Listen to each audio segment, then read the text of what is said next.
brand new product on the air and you say, oh, wow, I thought of that 10 years ago. And now somebody else is going to make a gazillion dollars doing it. How do you go from being a thinker to a doer and a real inventor? Let's ask some inventors. We have Mike Turner and Steve Smith with the Inventors Association. And that's probably got to be one of the best kept secrets in the area. I don't think most people know that you're there. Well, I tell you, well, first of all, I want to say congratulations on your 5-year anniversary. Thank you. Thank you. It's been swell. You've been helping the community. And you were in the the past. I've got to dig up your picture and post it on Facebook. A couple of years ago, I was on your show. Yes, yes. Well, one of the things that we're doing is we want to make sure that people understand the inventing process. Okay. It is a process that an individual has to go through.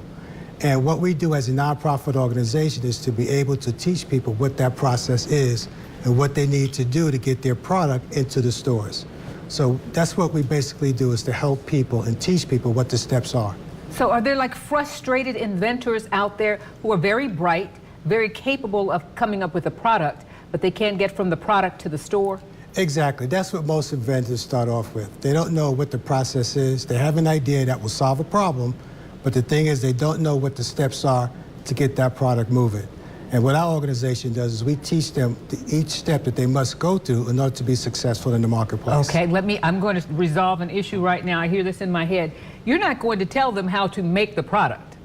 No, they have that, they have that product already in their mind, but they got to get it out of here down on paper. Okay. And we teach them the steps that they need to go through to get it on paper. What are some of those steps?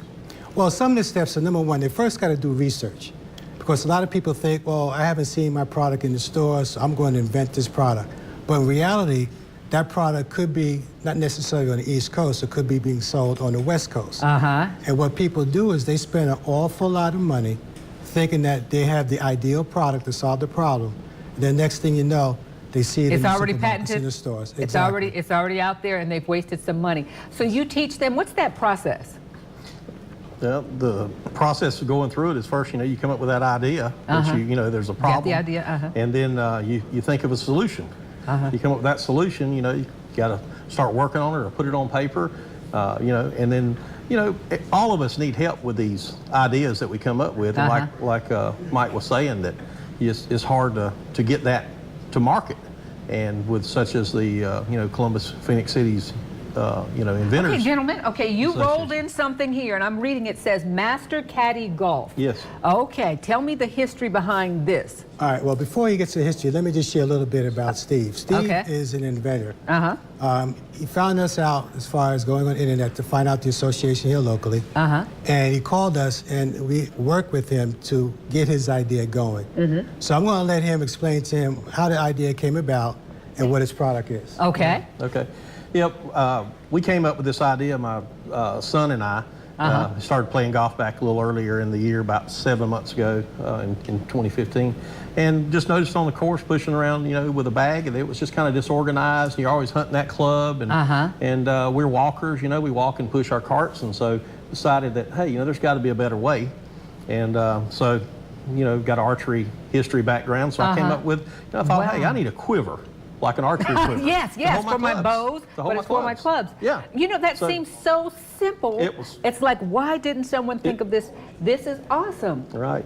It was so amazing that once I had kind of thought it, the first one I built, my son was like, Dad, we're not going to the golf course together. You go over here, I'll go over here. Oh, because he was like, oh, that's not, it's not ready yet. It's not ready yet. So long story short, but as it kind of developed over the last 6 months, it's turned into what it has. My idea, we got it down on paper. So Mike, how do you find someone who has the steel or the plexiglass and the stuff? How do you find the manufacturers? I've always built and designed other things, not to patent, but helped other companies in my industry. So I went looking and searching out the products that I thought it would be, compatible to what I was trying to come up with, and so I found them. So, I started putting it together and built it.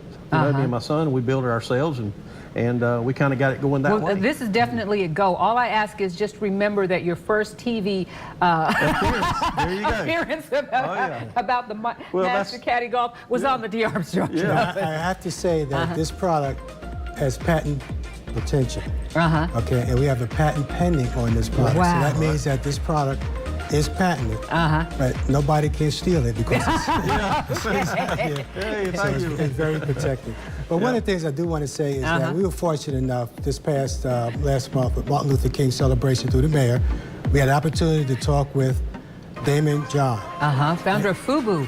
I saw correct. his speech down at the Liberty Park, Absolutely. And our members who were present were able to ask him certain questions.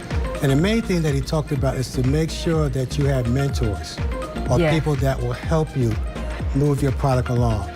Join a local organization, find people that are very helpful in getting your product to market. And that's basically what our organization does. Have mentors. You're not an island. You can't do it alone. Right. Thank you so much, gentlemen. Again, this is always on the D. Armstrong Show Facebook page.